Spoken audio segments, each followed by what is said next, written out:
Hey everybody, I'm Dr. Adam Mathews with Mathews Counseling, and April is National Stress Awareness Month. So we are talking all this month about how to reduce stress, how to manage stress, as it's just really vital to mental health. And one of our therapists, Jenna Najjar, has written a awesome blog post about ways to reduce stress. So we're going to kind of talk through them. But Jenna, one of the things that has just really stood out to me lately in like looking at stress is the connection between mental health and stress. So in a recent study, 75% of people reported that they were so stressed that they were overwhelmed and did not have the ability to cope with it. And the over 51% also reported being depressed. 61% reported also being anxious. Like there's anxiety going up, their depression going up, connected to their stress. And I'm just interested, before we kind of really dig into it, like, do you see that connection playing out with your clients when you see their connection between their stress level and their mental health? Does that kind of come to the forefront often with the clients that you work with? Absolutely. I feel like that's usually the first thing that people want to talk about and work on is what has been stressful in their life and what is actively causing them stress and how that's exacerbating their anxiety, their depression, their isolation. And that's Yeah. one of the main things that we work on. Yeah, because I think we notice those stress points more often, even more often than maybe we notice that we are depressed or we are anxious or our mental health is suffering. The stress points are kind of the things that we notice first.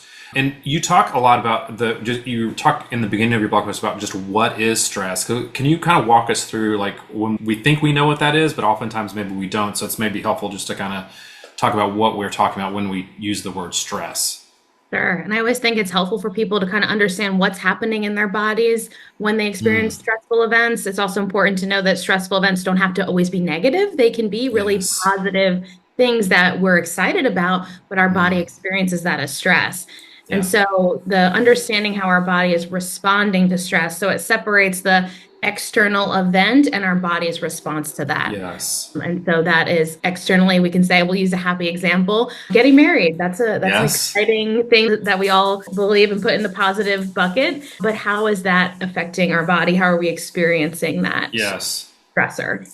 Yeah, and that's one that I can relate to because I am getting married in a couple of months, and planning the wedding is actually, this happy event is stressful. And so there's stress associated with it. But I like that, like separating our physical body from that response that we're having, because that's really what we're wanting to reduce, right? Because our body is saying there is a threat here, right? It's just a natural response that would say, hey, there's a threat that you want to pay attention to. We may not be able to define clearly what the stress is, right? But, or what the threat is, I mean, but it is a threat. It's an outside threat that we're trying to respond to and manage. And I do like a lot of the stuff that you talk about, ways to reduce stress really has to do with managing our physical bodies, right? Can you talk a little more like why do you feel like that connection between our physical bodies and the stress event? Can you talk a little bit more about why that's so important and why those things are connected? Sure. And so when we can identify the things we have control over is how we respond or how we take care of ourselves in response to something. We don't always have control over the external events. We can't Yes. always control whether we get laid off or whether our kids get sick or whether there is, financial changes in our life. Those are external things that we can't change. So when we work on how someone feels more in control in those situations, it's I can Yes. control how I respond, how I take care of myself, Yes. how I let myself feel something as opposed to judge the feeling that I'm Yes. feeling. So Well, that's and really, what Yeah, I was just going to say that the control then is over our physical body, right? Like we can control, that is sometimes maybe the number one thing that we can control, because the first thing you talk about is sleep, right? Talk to me a little bit about why sleep is so important and managing our rest is so important to reducing and managing our stress. right. And I always like to remind people that you want to like up these things in times of stress. So you have like a baseline meeting of these needs. And then if things are stressful, you almost need to add more, Yes. increase, or have a different perspective. Normally, if you sleep 7.5 hours during stressful life events, you may need to sleep even more than that. Yes. You may need to adjust your expectations of how much time you need to rest if you are going through something externally. So sleep is so important because that's where our brain really processes what's happening to Mhm. us. Our body is actually going into that rest mode of like kind of charging, taking a moment to process what has happened to us through the day. That's why we dream. That's why we have the REM cycles Yes. that are happening. And then if we're not getting restful or quality sleep, we may be laying down for 8 or so hours, but it's not actually going into that quality recharge mode. And so paying attention to how you're resting or how your rest has changed or shift in times of stress can give us a lot of information and something to Yeah. work with. Yeah, I mean, we always say, things look better after a good night's sleep, right? And they do, and that I love connecting that idea that our body is using our rest to process what we're going through, to manage those stressful responses, to give us new ideas. I mean, I think there's often times where when you wake up and you go, oh, I know how to solve this problem, or I know how to deal with this thing. We can't, and I think a lot of the things that are coming out lately about sleep are saying we cannot underestimate the power of rest, the power of sleep, and I think that's really important. The second thing you talk about, oh, sorry, go Heard ahead. recently that women need to actually sleep more than men, that there's like Really? most of the sleep studies have generally been done, like most things, mostly with men. And Yeah. so we've just applied that to women. And it actually turns out that women need over an hour more sleep in general. And then when they're on their different parts of their cycle, they need even more rest. So we're undersleeping.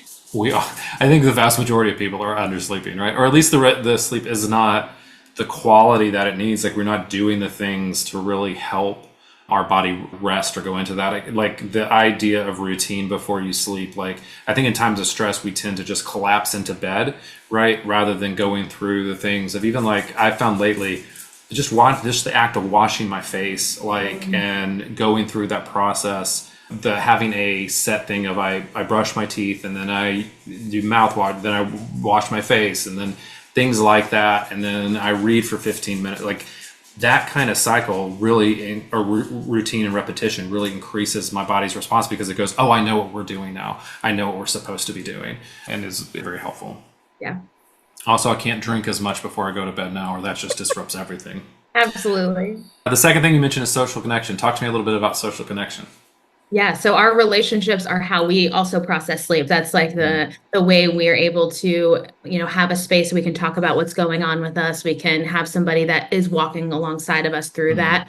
They might not be able to do anything about it. They might not be able to get us a new Yeah. job or fix what's going on, but having another person decreases the loneliness, decreases the isolation of it. It also provides a buffer to the crisis. Yeah, I think you're using a word about like processing the stress. I think like that's super important. Like sleep helps us to do that because what our bodies is doing is we take any emotion and we Mhm. have to process through it. So social connection is one way that we do that. It reminds us that we're not alone. Like you said, like it helps us to kind of just talk out loud through the problem. It gives us different perspectives, all those things that you just mentioned. But like that idea of that is helping us to process. We have to be able to process stress. We can't hold it. We can't contain it ourselves. And so social connection gives us one way to do that. I love that. Movement, you talk about movement. I think we talk about this all the time. I don't know about you, but I talk to my clients about it all the time. Are you actually moving your body? Tell me more about that. Like, talk to me about the connection between that. Yeah, it's the same sort of digestion of the stress, right? It helps our body when our body doesn't know the difference or if we're experiencing something that is Yes. like going to happen or has happened or is actively happening. It actually puts us in the attack response. And so now that we don't live in the times of like, animals attacking us or being hunted on a daily basis, but our brains feel that same way. And so what exercise does is it actually processes it and moves it through our body and digests it. And so it doesn't have to be strenuous, it doesn't have to be long. 10 Yeah. minutes is excellent. So thinking of ways that, and if you can kind of like lump things together, if you can move with a friend, that's even better. Yeah. That kind of doing things in conjunction with it is awesome as well. Well, and you mentioned that our body can't perceive the difference between potential threats and real threats, like a perceived threat or a real threat. We also can't tell the difference between emotional stress and physical stress, right? Like emotional stress always feels physical, and so being able to move, like even though it may like our stress may not be related to something that's physically happening, just something the stress of that we're carrying emotionally. it still helps our body kind of work through that. And that's really great. Nutrition, right? We all know we need to eat better, right? So that's, mention it seems to be like people tend to just brush that off. But in times of stress, my goodness, like I at least I know that I want to eat terribly, right? I want a large bag of Taco Bell. So that's what I want to consume when I'm stressed, but probably not the best thing to do. So talk to me a little bit about nutrition. Yeah, I try to have people just add things in as opposed to take things away. So I always want a Diet Coke, right? And it's like, okay, well, I'm going to have a Diet Coke because that feels really good and I'm really stressed. But what else can I add to the meal or the snack that I'm going to have? Can you is there a fruit to add, or is there a vegetable to add, or is there just more water to add? If you start taking things away in times of stress, it kind of adds much more to the plate than we maybe need at that time. So just think, okay, what's my comfort thing? And then can I add something else to make it a little bit more nutritious, to give myself a little bit more variety to that meal? Yeah, I tell clients all the time, like if you can't, and I love that philosophy of just adding to rather than taking away. If you could just drink more water, that's a huge win, right? Because like it's like hydration and sleep, so big deals, and movement, but just when you can add something like that and just go, okay, I may not be able to do this, but I can do that. It's a movement in the positive direction. Finally, you talk about self-compassion. All right, I struggle with this, so I'm going to rely on you to give me some good pointers here. So talk to me about self-compassion. That's important when we're talking about stress. I'm recovering as well with self-compassion. Yes. So it is always a journey. It is all about how we talk to ourselves. So all about how, my guess is that we can generally be really quick to give our friends compassion and kindness and thoughtfulness, and give them the grace that we need to give ourselves. So the kind of like, hey, this isn't your fault, or this is a lot, or it's okay that you're feeling overwhelmed right now, right? It's all about how we're talking to ourselves. That actually it actually adds to the stress when we are our own enemy versus when we are our own friend. I love that. And I think you mentioned something there too that I think most people don't fully get, is that we talk to ourselves all the time, right? Maybe not out loud, but we have this running narrative of how we talk about our situation, how we talk about our circumstances, how we talk about our stress, how we talk about ourselves. Like when we say that, it's not always out loud. Sometimes it is, but it's always that running narrative in our head. And so when we say changing how you talk to yourself, it's like talking to yourself as you would talk to a good friend, as you would talk to even to a child. I think all the time, like how would I talk to a child about this situation that they are experiencing, and then being able to talk to myself that way, because there's a lot of comfort there as well.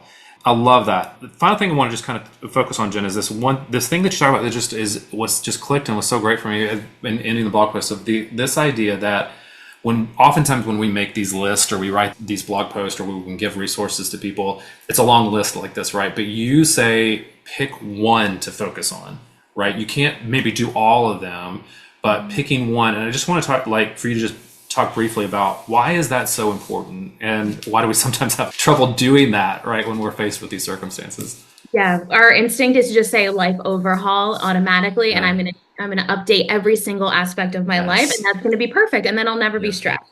Well, that doesn't always work. And then we set ourselves up for the disappointment and basically that we set an unrealistic expectation for ourselves, and then it kind of challenges our own trust of our own ability to say what we're going to do. So make it super small, and then you can add on to that. So if you pick one thing that's really attainable, our brain actually connects that more, and it's like, oh, okay, I did one thing, so maybe I could do one more thing. And that's how change happens. That's how compassionate self-talk happens, right? It would be a huge list to attack every one of these aspects. So maybe just pick one and see how it goes. Yeah, I love that, because I think we do want to just we think of it in terms of, if I can do all these things, if I can hit the button that says update all, then I would be able to never be stressed again. But stress is a reality of life. Like, we are going to be stressed. We're going to have things that we perceive as threats in the world, to our safety, to our well-being, to whatever it is. And to be able to go, no, what we need to do is to manage this in a way that allows us to be resilient, allows us to continue, allows us to focus on our mental health and making sure we move forward there. That's what we're talking about. So picking one and sticking to it, I think that's fantastic. Jenna, last thing, what's the one thing, if any people were listening to this or reading your post, what's the one thing that you would want them to make sure to take away? Just make sure you recognize how you're talking to yourself. And I would say that's the thing that we're doing all the time, and we might not even realize it. And practice trying to talk to yourself as you would a friend. And my guess is that it may make a really big difference, and you may notice a Great. huge shift in your, what I would call internal self-talk. So we can start with ourselves and take it from there. I love that. Well, thank you so much, Jen, for being here. We know, obviously, that sometimes stress is overwhelming and you're not facing an ability to cope. So if that's the case, we have therapists, some really amazing therapists that can help you. And we know that that first step to get into therapy, if you're not already in therapy, can be the hardest one. So we try to make it as easy as possible for you. You can request an appointment at mathewscounseling.net. And we will get you set up and ready within 24 hours. You can also look at all our awesome therapists and find one that's right for you at mathewscounseling.net/therapist. Jenna, thank you so much for today. We appreciate it. Thank you. Take care. We'll see you guys next time.